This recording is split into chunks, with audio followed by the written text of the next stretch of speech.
You know them today as one of the most valuable companies in the world, employing hundreds of thousands of people and selling pretty much anything you could possibly need. But have you ever wondered how exactly Amazon got started?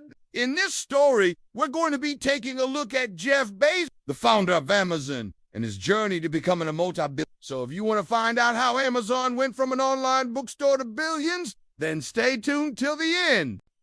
It's 1994, and Jeff Bezos is working as an executive at a large financial company. He earns a great salary, but he's not satisfied. In his spare time, he runs his own website, which he uses to share information about the auto industry. But he wants more. And after watching a TED Talk about the growth of the internet, he realizes that this is where the opportunity lies. But while the internet has become a big thing in the early 90s, it's still a relatively niche hobby. However, something else catches his attention. That year, the New York Times published an article about the growth of online shopping. And just like the internet, e-commerce is still a niche market, but it's growing fast. And so he starts thinking about starting his own business. At first, he considers the auto industry because it's familiar to him. But he realizes that there are already lots of large players in this space, meaning that it would be difficult for a new company to break through. So instead,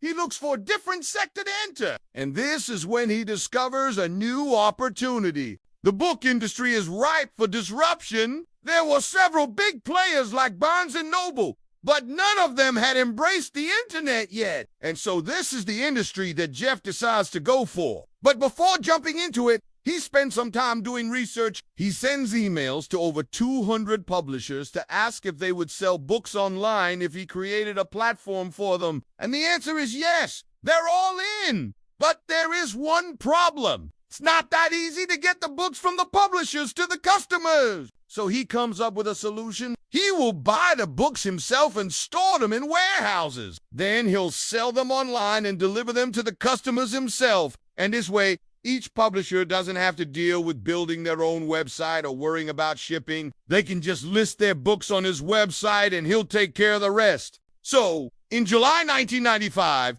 Jeff resigns from his job at the bank and focuses on his new idea. Now, even though he's quitting his job to focus on this, he still needs money to start the company. And luckily, he knows just the person to ask. His wife, Mackenzie, was a well-known novelist, and she agreed to invest all the money they had into the company. Together, they drove to Delaware, where they incorporated the company and named it Cot. When Jeff told his parents about the name of his new company, they thought it sounded like a funeral home and suggested a different name, Amazon. The name stuck, and the company was renamed to Amazon.com. Now that he had the money and the domain name, it was time to build a website. But for this, he needed help. Luckily, his friend from college was a web designer, and he agreed to help him. They built the website and listed books for sale, but there was one problem. It didn't look professional. Jeff wanted to make sure that the site looked legit. And for this, he needed a logo. Luckily, he found a graphic designer who was willing to design a logo for $250. And here's what she came up with. As you can see, it was a huge success. But in all seriousness, the logo wasn't perfect either. And so she offered to redesign it for free. This time, she came up with the logo that we know today. Now that everything was set, it was time to launch the website. But before that, Jeff wanted to do one more thing. He wanted to send out press releases to some journalists and get some hype around the launch. This worked out perfectly as one journalist picked up the story and published an article about the new online bookstore. And right when the website launched, all the articles went live. This generated tens of thousands of visitors on the first day, but only to book sales. Even though the traffic was high, it turned out that people didn't actually buy any books. This made Jeff realize that they hadn't done enough marketing, and that's why no one knew about the website. So he spent some time reaching out to book lovers online and asking them to try the service out. This also led to some media coverage, and slowly but surely, the company started to grow. But Jeff wanted to accelerate the growth by placing ads in magazines. For example, he placed an ad in Reader's Digest. which cost him $200,000. And this proved to be a good investment,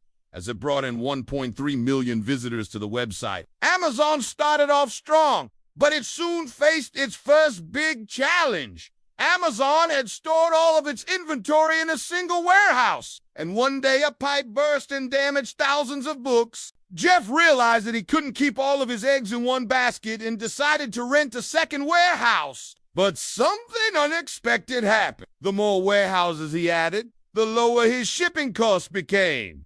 It turned out that it was cheaper to ship a single order from multiple warehouses than from a single central location, and this led to a new business model called Prime. Prime would allow customers to get faster shipping times and eventually free shipping. And in return, customers would pay a yearly membership fee. While this increased revenue, it also increased expenses. But again, something unexpected happened. As more people signed up for Prime, shipping costs actually went down. You see, now that Amazon had multiple warehouses, they could negotiate lower prices with the shipping companies. This made Prime very profitable and gave Amazon a competitive advantage over other books. By 1998, they were the largest online bookseller in the U.S., and it seemed like things couldn't get any better. That year, they went public at $2 per share and raised $54 million.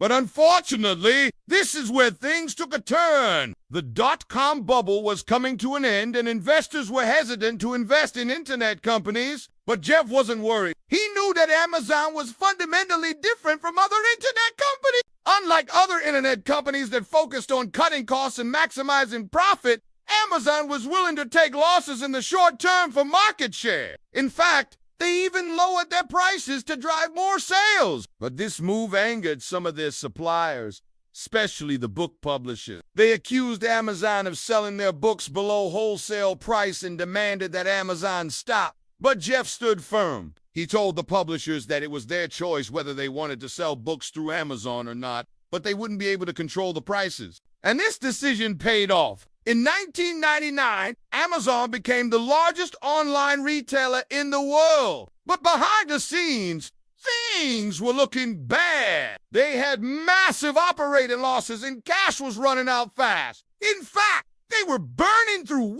million worth of cash every month. This led to speculation that the company would run out of cash by mid-2000, and to make things worse, the dot-com bubble burst. Investors panicked and sold their stocks, which caused the stock price to plummet. But even though the stock price fell, the panic didn't affect Jeff's vision. He continued to grow Amazon and introduce new services like Amazon Web Services, but these weren't as successful as retail. And it wasn't until 2006 that Amazon finally turned a profit. Since then, Amazon has grown to become one of the largest companies in the world. Today, Amazon has a market cap of over $1.7 trillion, and Jeff is worth an estimated $160 billion.